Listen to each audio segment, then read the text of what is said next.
Researchers find unfixable vulnerability inside Intel CPUs.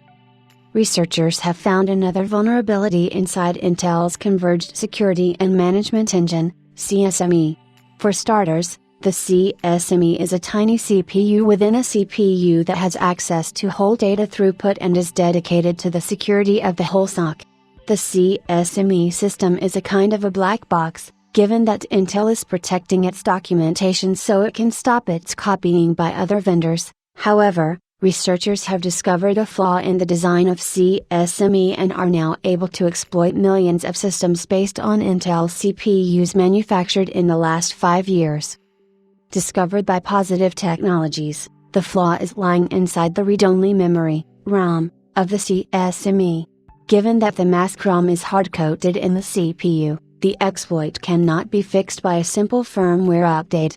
The researchers from Positive Technologies describe it as such. Unfortunately, no security system is perfect. Like all security architectures, Intel's had a weakness, the boot ROM, in this case.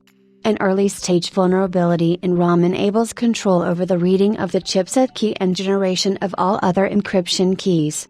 One of these keys is for the Integrity Control Value Blob, ICVB. With this key, attackers can forge the code of any Intel CSME firmware module in a way that authenticity checks cannot detect.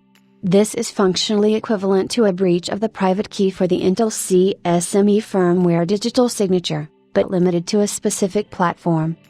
Every CPU manufactured in the last 5 years is subject to exploit, except the latest 10th generation, ICE point-based chipsets and SoCs. The only solution for owners of prior generation CPUs is to upgrade to the latest platform, as a simple firmware update cannot resolve this. The good thing, however, is that to exploit a system, an attacker must have physical access to the hardware in question, as remote exploitation is not possible.